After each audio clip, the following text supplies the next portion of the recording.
好，歡迎繼續翻嚟收睇天主教報紙摘要，嚟到第二節嘅節目啦。繼續係今個星期天主教報紙摘要，先睇本地教會嘅報導。明愛戀萬心喺7月6號喺11號嘅時候咧舉行咗節目嘅，主題為讓弱勢社群點亮生命之光。由明愛之友主辦之年度嘅大型電視籌備晚會明愛戀萬心，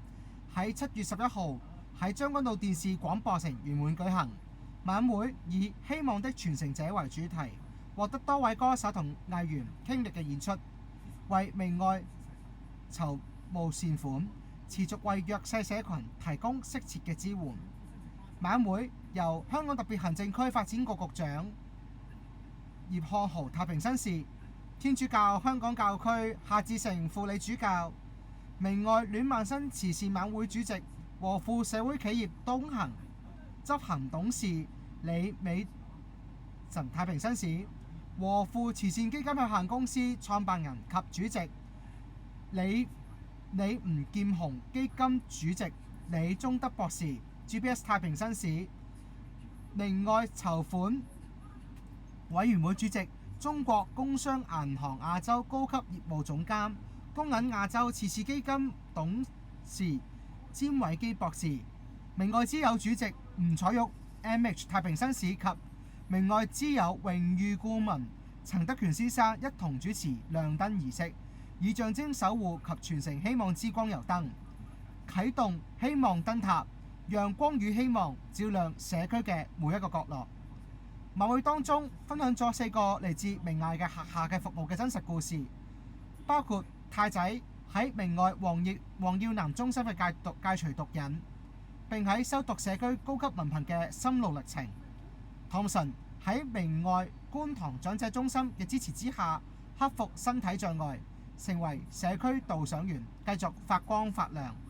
劉女士喺寶血醫院醫療慈善基金資助之下，完成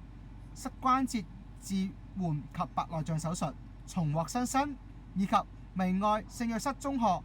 學生透過 VPN 人工智能時裝設計教育計劃，培養愛心、主動學習精神及領導才能，為社會作出貢獻。而晚會嘅得到善長嘅支持，1對1嘅配對捐款，即大家可以捐1蚊呢，就可以為明愛呢籌得1蚊噶啦。配對嘅捐款會持續到8月31號，誠邀各界繼續慷慨支持解囊。想捐錢呢，就掃呢個明愛2維碼。轉睇多一則關於節能減電嘅。天主教香港教區主教教區喺7月9號喺聖方濟愛德小學舉辦賽馬會節能減電學校計劃天主教香港教區年度活動，教區同明愛學校成果分享會暨頒獎典禮，邀請到香港賽馬會慈善事業高級經理吳卓賢、商界環保協會營運總監梁志峰、建築環保評估協會發展與技術秘書處總經理、秘書處經理陳國棟、香港綠色建築議會高級項目經理李永芳、天主教香港教區副主教基、督導委員會主席陳美超，以及天主教香港教區教育事務主教代表暨督導委員會副主席裴廣培等擔任嘉賓。是次活動合共有300幾個人參加，當中包括250個師生。活動亦都邀請咗前香港天文台台長林超英同教區全人發展委員會委員馬樂賢玲，以及以座談會嘅形式主講環保，從多角度探討窮人點樣成為全球暖化嘅犧牲品。講者當中喺會上強調，氣候變化絕非遙不可及，而係正係直接加重基層勞動者同貧困者嘅生活困境。兩位講者更加透過香港同世界各地嘅具體案例，深入說明氣候雖具全球性，但佢帶嚟嘅衝擊同代價，往往係最先落喺社會上最弱勢嘅社群身上。而方濟會唔係列修士為今次計劃創作咗歌曲《律達多斯》。喺歌曲分享環節入邊，吳修士親自向與會者講解咗佢嘅創作理念。呢首歌充滿住體現住教宗方濟各喺願你受讚頌通諭當中所提倡嘅愛惜萬物與愛大自然嘅精神，極具環保教育意義，引導大眾透過音樂深化對生態關懷嘅省思。大會亦都為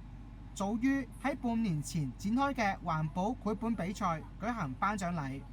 呢個比賽邀請學生發揮創意嘅製作繪本，藉此表達對自然環境嘅真誠祝福與期許。現場同時展出咗學生精美嘅得獎作品，供來賓觀賞。香港教區自2024年1月成為呢個計劃嘅學校合作伙伴以嚟，合共有100間教區同明愛學校參加。今次計劃係由香港賽馬會慈善信託基金捐助，商界環保協會主辦，建築環保評估協會及香港綠色建築議會協辦，亦係一個為期5年結合學校工程同教育活動嘅環保綜合項目。最終亦會協助參與學校取得環保認證，綠建環評既有綠學校2.0版。今個星期做女尋詞係守護弱小者，蔡副主教嘅分享。佢今次一直特別分享呢，就係喺6月教區守護弱小者辦事處聖角落體中心一個特別研討會活動，係講守護嘅，特別係講另外都特別強調緊會中入邊一啲講嗰個叫做性騷擾。另外後來亦都有優修女去提醒一啲做傳福音嘅人要特別強調嘅嘢。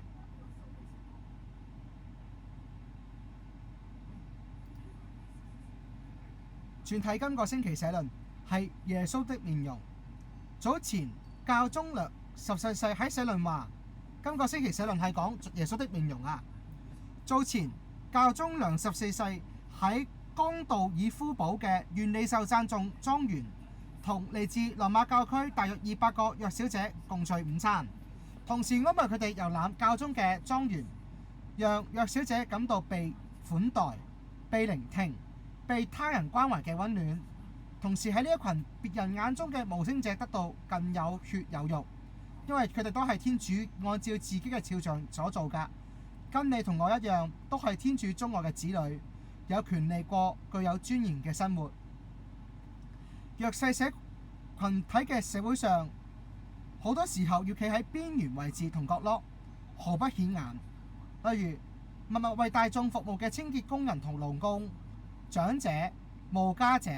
難民及移民、病患者、低收入家庭、囚友等等。佢哋喺經濟能力方面處於社會嘅下層，成為咗無聲者，甚至隱形一族，備受忽略，極需要大眾嘅關懷同支援。香港教區透過香港明愛為大眾提供各項服務。作為本地其中一間大型社福機構，香港未來喺過去幾十年應驗住多刻嘅社會需要，提供適切服務，涵蓋範圍非常廣泛，分別喺社會工作服務，包括青少年、安老、家庭、扶幼、康復及社區發展。教育服務方面，包括學前教育、特殊教育、職業訓練及教育、社區及高等教育、明愛學院。醫療方面嘅醫院及牙科診所。社區及其他服務包括賓館及營地、餐飲、國內服務、地區服務、資訊科技創建中心、以外服務，締造希望。教區除咗關顧本地嘅弱小者之餘，跟住6月下旬喺委內瑞拉接連發生2次強烈地震，導致建築物倒冧，幾千名居民死亡，傷者近數以萬計。有關方面估計現時仍然有人喺瓦礫之下等待救援。為對災民及救護人員嘅表達關懷，周書記呼籲教友特別為佢哋祈禱，並作出緊急賑災行動。例如，各堂區喺上個主日喺各台彌撒中舉行第2次募捐，捐以賑濟災民。此舉充分咗展示住天主教會不分地域界限，盡力關顧有需要嘅兄弟姊妹。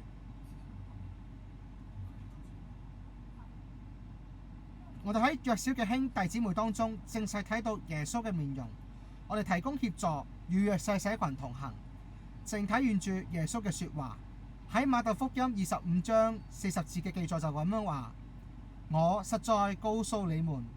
凡你們對我這些最小兄弟中的一個所做的，就是對我做的。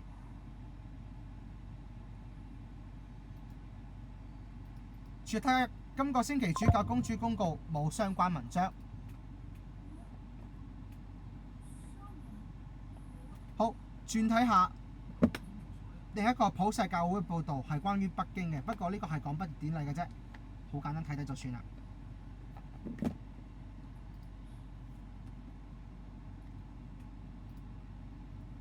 主日講道分享廖神父嘅慈悲等待。今個星期副刊包括有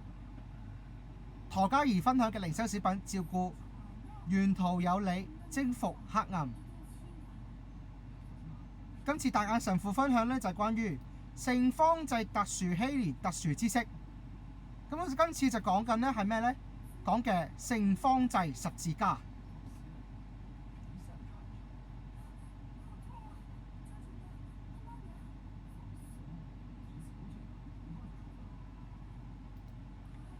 牧者之歌今次係羅神父分享回顧及關懷實在度職生活。人物專訪就係以身作則，引領更多人認識天主傳道員李潔瑩。信仰在人工智能時代第22輯，今次就講人工智能與我們保護我們的共同家園。綜藝 Artware 聖瑪利亞馬達力納。今次呢，就有個叫做天主點算啊，喺今個星期入邊講特輯啊，聖伯多祿堂屬校聯合舉辦視藝展，願你的國來臨。懶讀書今次推介一本由南通心靈書上嘅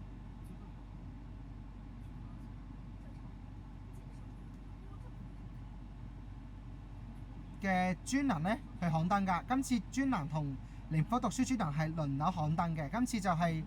南通心靈書上一個新嘅推介書籍《方濟與耶穌》。呢本書呢係由麥里博多寫嘅，定價就92蚊。咁就翻譯者就係黃家燦，係介紹呢聖方濟特殊禧年啊嗰個一個特別嘅小嘅書。今次第一屆嘅天主教學校價值教育博覽會圓滿舉行，展示住宗教及道德教育組嘅20載同行碩果，亦都係今個星期公教報專輯分享。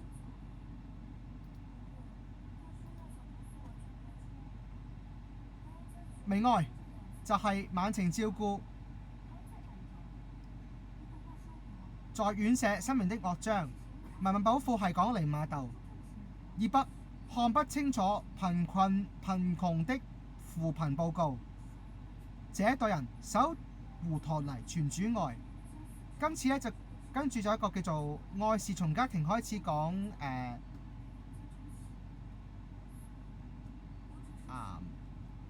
講一個即係一個愛是從家庭開始講一個家庭啊，突然間佢生個 B 嘅時候呢，突然間佢個小朋友突然間不幸就出咗事啊，真係好麻煩啊！有少少嘅分享啊。好，今個星期天主教報紙摘要去到呢度。想留意更多天主教新聞資訊，請睇宗教台。再會。